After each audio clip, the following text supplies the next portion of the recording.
ba tayo nandito? Hi mga bata! Ang lesson natin ngayon ay addition. Sino dito ang makakasagot ng 1 plus 1? Ang dali naman ng lesson dito. Ma'am, 1 plus 1 is equals to 2. Correct! Mga bata, 5 claps para kay Scarlett. Hindi niyo ba alam yun? Mga bata, science na tayo ha. Ilan ang planeta sa solar system natin? Ba't walang nagtataas ng kamay? Ma'am, there are 8 planets in our solar system. Correct! Siguro nag-a-advance reading si Scarlett. Ba't parang walang alam yung mga kaklase ko? Okay, tatatakan ko ng star sa kamay ang makakasagot neto. What are the primary colors? Ha? Ba't ang dadali na subject dito? Last sem, nag-research lang ako eh. Ma'am, the primary colors are red, blue, and yellow. Wow! Mukhang may magiging top 1 na tayo ah. Hala, mukhang magiging top 1 pa ako dito. Namali siya na classroom. Scarlett Iha, namali ka daw ng classroom, oo. Lumipat ka na lang dun sa grade 12. Ano? Siya ba'y napunta sa kinder? Alright, may bagong dating tayo, class. Miss, pwede mo bang sagutin itong nasa blackboard? Ano yan? Madali lang yan. Madali? Sir, babalik na lang pala ako sa kinder. Buti ba doon magiging top 1 ako? Bye! Bes, kaya pa? Parang pasuko na itsura mo. Sobrang dami pala nito, Bes. Grabe, ang fresh mo pa din. Paano yan? Huwag kang maingay, Bes. Eto ang sekreto ko. G2G Perfect Cover Cushion! Perfect talaga to kasi lightweight na and high coverage pa. Oh, tignan nyo naman. May 3 shades to and ang shade ko ay ang custard. Try nating basain yung face ko. Oh, ayan. Ayan. O, di ba? Ang hirap tanggalin. Love na love ko talaga to kasi waterproof, long-lasting, and transfer-proof. Plus, skincare infused din to kaya hulas-proof talaga. For only 345 pesos lang to. Wow, ang affordable naman yan, Bes. Bibili ako niyan. O, eto, Bes, sa'yo na to para fresh tayo bukas sa exam. Salamat, Bes. The best ka talaga. Hello, nalipat na naman ako. Nasaan na naman yun? Ha? Kailan pa nag-aircon sa classroom namin? Alamig. Class, bring out your iPad and Apple Pencil. Mag-lecture tayo, okay? Kopyahin niyo yung nasa projector. Ano daw? iPad na gamit ngayon? Grabe, ang yayaman naman ng mga tao dito. Ma'am, pwede mo ba ako magsulat sa notebook? Ha? Wala kang iPad? Class, di ba nasa school requirement natin na dapat may iPad kayo, okay? So, babalik ka na sa nanay mo. Di na uso yung notebook dito. Wala naman kaming pambili nun eh. Oh, class, i-share nyo naman kung saan kayo pumupunta tuwing weekends. Ma'am, nasa Japan po kami tuwing weekends kasi malamig dun tapos may snow pa. Ma'am, sa Paris po kami. Nandun po kasi yung Eiffel Tower tapos sila mami po kasi mahilig mag-shopping dun eh. Ang bongga naman ng mga to. Oh, ikaw Scarlett. Sa kwarto ko lang po, ma'am. Kailangan po ba umalis? Hindi naman. Siguro mas gusto ni Scarlett yung nagpapahinga siya sa magandang kwarto niya. Class, magkukulak ako ng class funds ha? 1,000 each student lang. Ha? 1,000 yung class funds dito? Ma'am, card po yung mode of payment ko. Sure, patap na lang. Ayan, ma'am, ako din po card. Ayan, okay na. Wala na akong pera.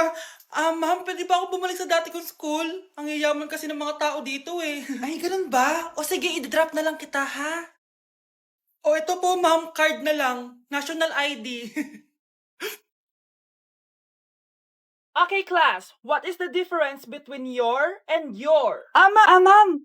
Yes, Samantha? Your is a possessive adjective indicating ownership, while your is short for you are. Very good. Basic.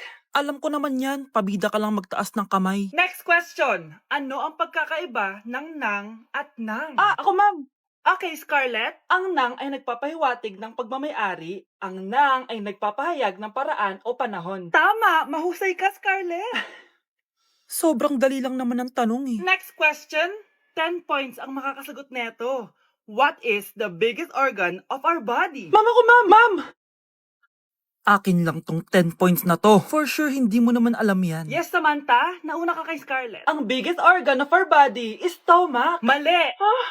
Okay, Scarlett? Lungs po, ma'am. Wrong answer. Wala na bang gusto sumagot, class? Ma'am, ang biggest organ of our body is skin. Correct! Tignan niyo si Kyle, oh. Kahit di nakikinig sa akin yan, tama ang sagot niya. So, Kyle, paano mo nalaman ang sagot? Yun po kasi sabi sa Google eh. Nay, sorry. Napagastos ka pa tuloy sa pagpapa-hospital sa akin. Ano ka ba, anak? Nawala na nga sa akin yung kuya mo, di ba? Ayoko namang mawala ka din sa'kin. Hello po, good morning. Dok, ano po balita? Makakalabas na po ba si Scarlett bukas? Ma'am, may good news po ako. Puwede na po lumabas si Scarlett bukas. Salamat sa Diyos! Hindi na ako magiging pabayang ina. Ayoko na maulit yung nangyari sa kuya mo. Nay, ano pala nangyari kay kuya? Hindi mo pa nakukuwento sa'kin yun. Ha? Bata pa yung kuya mo anak nung nawala ko siya sa palengke. Mare, magkano 'tong sitaw? 50 na lang sa'yo, Mare. Ang mahal naman, Mare. Puwedeng 20 na lang 'to. Mga laruan ba yun? Ang ganda nun, O siya, sige na, kumare naman kita, eh. Ayun yung gusto ko sa'yo, eh. Tara na, anak. Anak, anong lugar na 'to? Nasaan yung batang yun? Nasaan na si nanay? Nay! Anak! Ate, may nakita po kayong bata dito? Ay, wala po akong nakita, eh. Nasaan na ba yun, anak? Simula noon, hindi ko na nakita yung kuya mo, Scarlett. Hanggang sa may pumuntang pulis sa bahay natin. Ang sabi nila, patay na daw siya. Grabe naman yung nangyari kay Kuya Nay. Ang lungkot naman po pala nung nangyari sa kuya ni Scarlett. Sige na po, ma'am. Kailangan ko pa pong bisitahin yung mga ibang pasyente. Sige po, Dok. Salamat po. Anak, ang importante, makakauwi ka na bukas. Opo, Nay. Makakapag-thirst trap na ako ulit.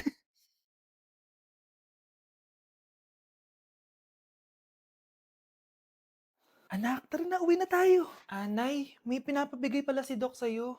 Oh, ano naman kaya to?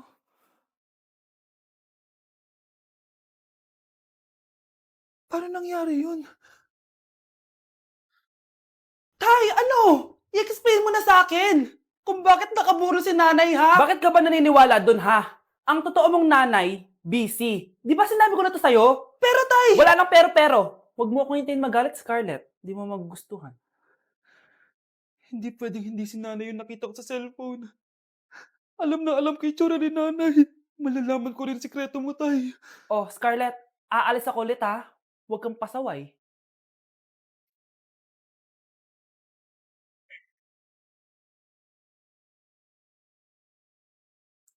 Nasa yung cellphone ko? Hello po. Puwede na po ma-claim yung 10 million peso na galing sa insurance ng namatay niyo pong asawa. Insurance? Pasaway ka talaga? Pinatay mo ba si nanay, ha? Para makuha yung insurance niya? Hindi mo naiintindihan, anak. Napakahayop mo! Tatawag ako ng pulis! Itigil mo yan, anak! Nay, buhay ka? Oo, anak. Nagtago ako. Pag nagsumbong ka sa pulis, masisira lahat ng plano namin ng tatay mo. Hindi ko maintindihan. Ano nangyayari? Pinatay ko ang kakambal ng nanay mo. Para maniwala sila na siya talaga ang namatay. At makuha natin ng mga pera sa insurance. Sawang-sawa na ako sa buhay na to! Marami akong pangarap, anak! Gusto ko na gumanda yung buhay natin! Naririnig niyo ba yung mga sarili niyo, ha? Hindi ba kayo natatakot sa mga pinaggagawa niyo? Kung yayaman tayo sa maling paraan at sa paraan na magtatago ka sa pulis, Nay, itigil niyo na to, please! Please lang! Nay, kamusta na po kayo ni tatay? Eto anak, okay naman. Ikaw, kamusta ka na? Eto nay, malapit na ako matapos ng college. Sana paglabas niyo ni tatay, marami na akong ipon. Huwag kang mag-alala anak, konti panahon na lang. Magkakasama ulit tayo ng tatay mo. See you, Nay. Miss ko na kayo. See you soon, anak. Dok, bakit ka meron neto, ha? Bakit may picture ka ng nawawala akong anak? Hindi mo ba talaga ako naaalala? Hindi. Sabihin mo sa akin, buhay pa ba ang anak ko? Umalis ka na. Marami pa akong gagawin. Buhay pa ba ang anak ko? Oo! Buhay na buhay ako! Ako ang anak mo na iniwan mo sa palengke dati! Nagtataka ka? Isa na akong trans ngayon. Alam mo, buti na lang may mabait at mayamang pamilyang kumukup sa akin. Kaya maganda yung naging buhay ko. Tignan mo, naging doktor pa ako. Kaya salamat sa'yo at iniwan mo ko. Anak, hinanap kita. Umasa ako na babalik ka. Hindi na importante yan. Ayaw na kita makita at hindi na kita kailangan. Kaya umalis ka na! Hello po. Kamusta po yung pasyente? Dok, si nanay naman yung nagkasakit. Kamusta na siya? Okay naman. Sa iba ko na lang siya ipapaasikaso, ha? Anak? Anak, please! Bakit anak tawag mo sa kanya, Nay? Sure ka ba na habang buhay ka magagalit sa nanay mo? Nakita ko results niya kanina. Anytime, pwede siya mawala. Magpapahangin lang ako. Nasaan na sila? Hello, nurse? Nasaan yung pasyente dito sa room 214? Anak? Ako ba hanap mo? Nay, akala ko may masamang nangyari na sa'yo. Anak, hindi na kita iiwan. Good news! False alarm lang pala yung nakita namin result sa nanay mo. Ibig sabihin, magiging okay siya. Salamat naman. Nay, ayoko na mawala ka sa akin, ha? Yay! May ate na ako! Tama na. Ano to? Wala na namang ulam? Mahal, pangako bukas, may kakainin na tayo. Sinabi mo rin yan kahapon. Paano tong anak natin, ha? Paano natin ito bubuhayin? Mahal, please, magtulungan tayo. Makakaahon din tayo dito. Ayoko na. O ito, ikaw na maghalaga niyan. Mahal, please, wag mo naman kaming iwan. Babalik na ako sa dati kong buhay. Sa buhay na nakakain ako na masarap. Sa buhay na nakakapag-party ako. Sa buhay na prinsesa ako. Ayoko na ng gantong buhay. Mahal, please, babawi ako. Kaya mo na yan. At wag na ako gugulin, ha? Anak, pangako hindi kita iiwan, ha? Nandito lang ako para sa'yo. Hindi kita papabayaan. Okay, Mr. Ramon?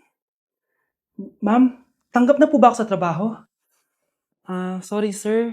Based sa resume mo, hindi ka pala nakapagtapos ng college. Ang hanap po namin is college graduate.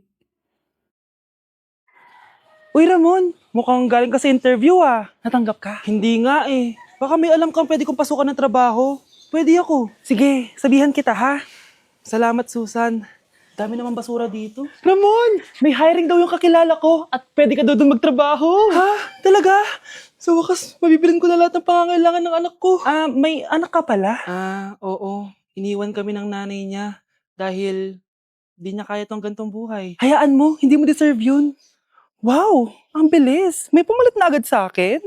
Mali ka nang iniisip. Alam mo ba Ramon, nabibili ko na lahat ng gusto ko ngayon. Kumakain kami sa magandang restaurant at nakatira ako sa mansyon. Ha? Honey, tara na. Ipag-shopping pa kita mamaya. Baka malit pa tayo sa dinner natin. Okay, honey. Papunta na. At ikaw babae ka.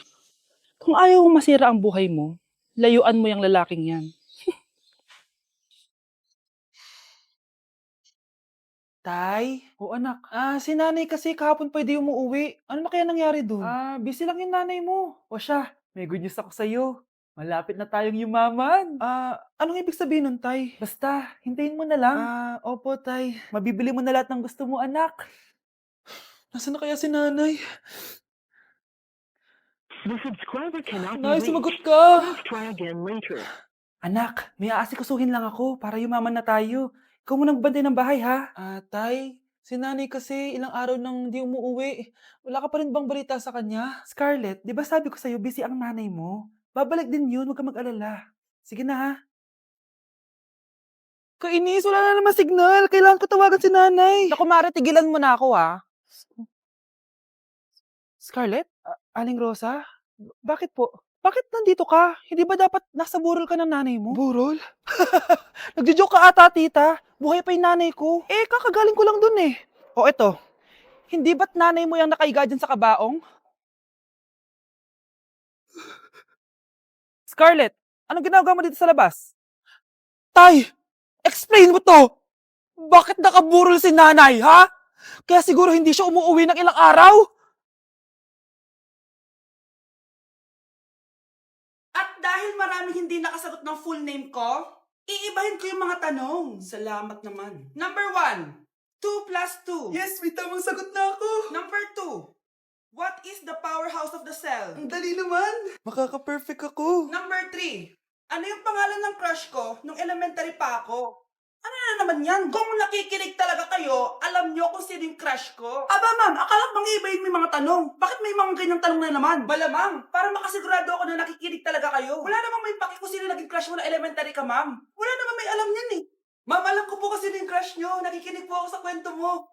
Buti pa si Michael, nakikinig. Di kagaya ng iba dyan. Sige, perfect ka na, Michael. Yes! Makinig din kasi kayo sa kwento ni ma'am. Number 4, sino yung pinsan ng kapatid ng lola ko na sa ng mama ko na pamangkin na ate ko? Bagsak na naman ako!